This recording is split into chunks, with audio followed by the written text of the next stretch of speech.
Pronto, irmão Franklin, a paz e a graça do Senhor Jesus Cristo.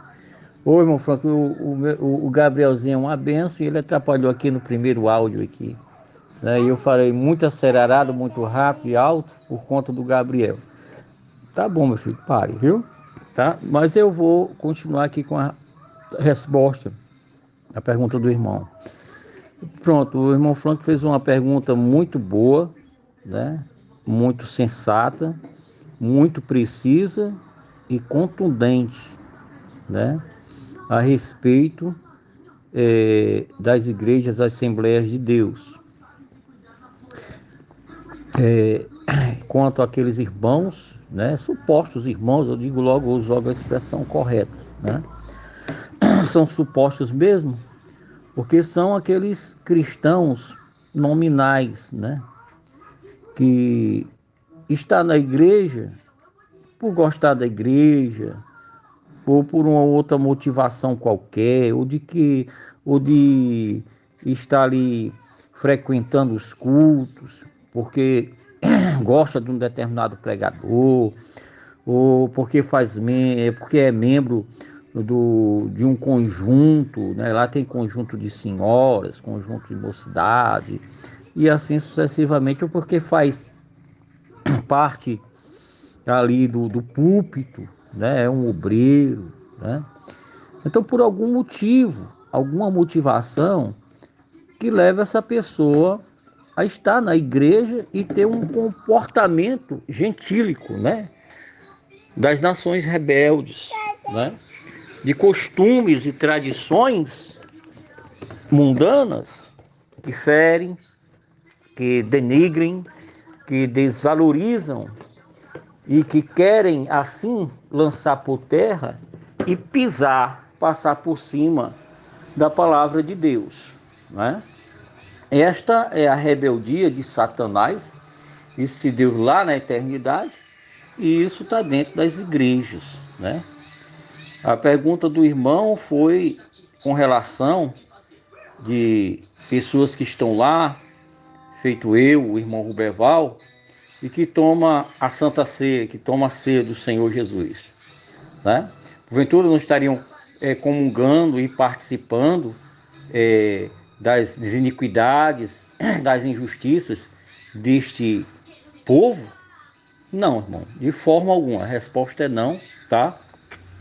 Porque nós não comungamos com as arbitrariedades pecaminosas que eles praticam, né? Que eles fazem, ao qual o apóstolo Pedro, na sua epístola universal, né, que vale para todas as igrejas, né?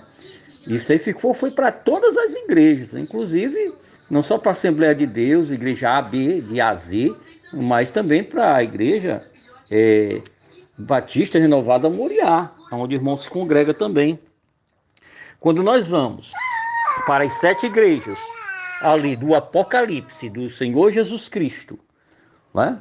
Éfeso, Esmirna, Pérgamo, Tiatira, Sardes, Filadélfia e Laodiceia, todas aquelas igrejas, elas vão ter um tipo de comportamento, né?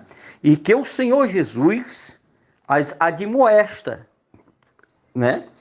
Somente Esmirna e a igreja de Filadélfia, essas duas, o Senhor Jesus não ficou a passar em rosto a falta deles, né?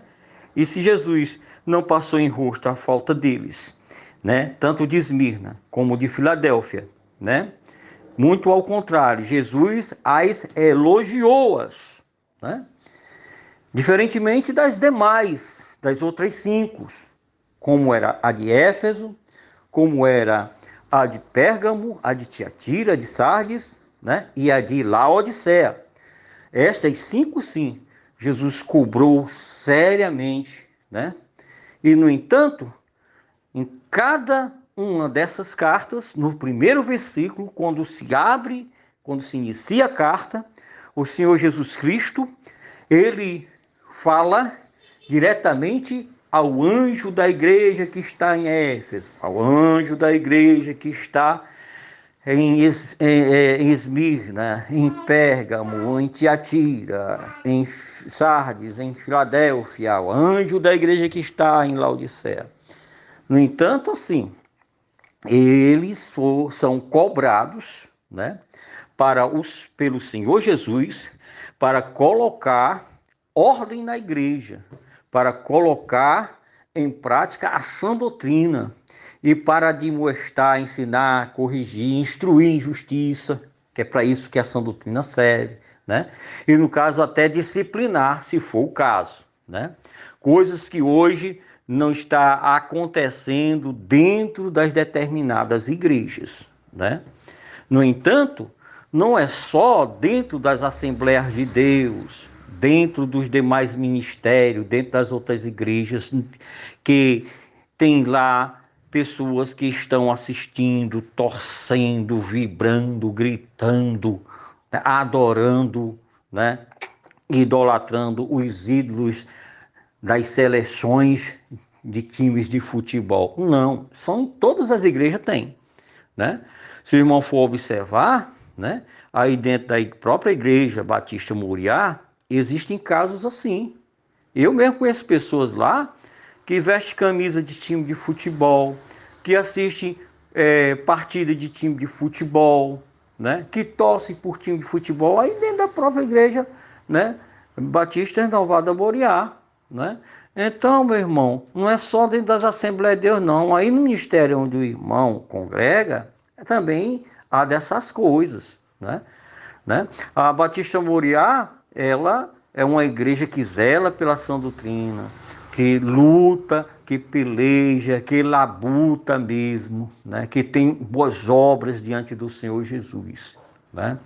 Mas, apesar de tudo isso, né? Mesmo com tudo isso, né? Lá também existem pessoas assim, né? Quando eu estava participando do curso, né? AVIPC, lá com o mestre Henrique Ventura, né? Eu lancei lá um artigo no grupo, né? Onde eu fazia a defesa da sã doutrina, batendo de frente e contra, né, a torcedores de futebol, né? Pessoas que têm seus ídolos e que torcem, são idólatras, né? Idólatras por futebol, né? Então, o próprio Henrique Ventura era um, né? E eu bati de frente, conversei de forma sensata, bíblica, mostrei toda a hermenêutica bíblica, toda não, uma boa parte da hermenêutica bíblica, né? E a verdadeira interpretação, né? A sã doutrina está aí, irmão, né? O povo é que não vive.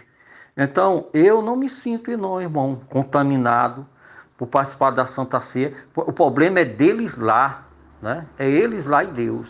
Como, da mesma forma aí, o irmão também, apesar dentro da Batista Moriá existir essas coisas, que existe também, certo? Existe sim, dentro da Batista Moriá existe isso aí. Eu digo e eu provo, né, pro irmão, né?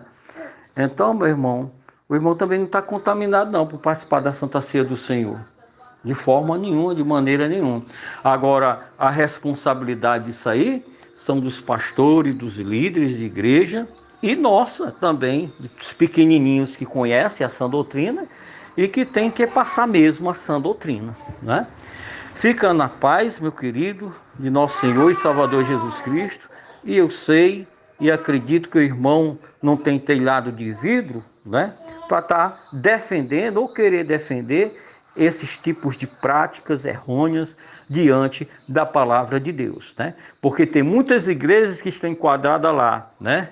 Pesado foste sobre a balança e achada em falta. Enquanto a de Filadélfia, o Senhor Jesus Cristo disse: porque guardaste a palavra da minha perseverança, da minha paciência, a sã doutrina, eu também livrá-lo-ei da grande tribulação que há de vir sobre o mundo inteiro, né? Diz Apocalipse 3, versículo 10. Eu acredito nisso e vamos continuar, meu irmão, indo por todo mundo, pregando o evangelho a toda criatura, e a palavra de Deus diz que quem crer será batizado, quem não crer será condenado. Esses sinais seguirão os que crerem, em meu nome expulsarão os demônios, curarão os enfermos, falarão outras línguas, se beberes alguma coisa mortífera não sofrerá dano algum, não é? E Jesus Cristo, em Mateus 28, ele diz: e eis que eu estarei convosco todos os dias, até a consumação dos séculos. Jesus está conosco, meu irmão, com certeza. A paz do Senhor, um abraço fraterno. Desculpa aí pela extensiva resposta, né? Poderia ter citado muitas passagens bíblicas aqui, né? Mas me contenho e me retenho nisto aqui, né? Porque tens aí em Sardes algumas poucas testemunhas que não se contaminaram, né, com as falsas doutrinas, com os falsos ensinamentos. Lá estava o remanescente fiel. Então, eu me considero, como também considero o irmão Franklin, o irmão Ruberbal e outros irmãos que eu conheço, como o remanescente fiel no meio de cristãos, né, nominais, que de crente só tem um nome, mas as obras não condizem com os dons do Espírito Santo de Deus, né? Com ali Gálatas capítulo 5, né? Ali que fala sobre a temperança, a benignidade, a longanimidade, né? O domínio próprio, né? E assim sucessivamente, que diz que contra estas coisas não há lei, né? Não há condenação, para a glória de Deus. Se pois Cristo, né? Diz a palavra de Deus, que Deus nos amou antes que nós o amássemos. E se Deus é por nós, quem será contra nós? Diz que nem a altura, nem a profundidade, nem a estreiteza, nem a largueza, nem a guerra, nem a espada, nem a fome, nem a peste, nem a morte, nem a vida, nem o presente século, nem o porvir, nada nos separará do amor de Deus que está em Cristo Jesus, nosso Senhor. Aleluias. Amém, irmão Franklin. A paz do Senhor.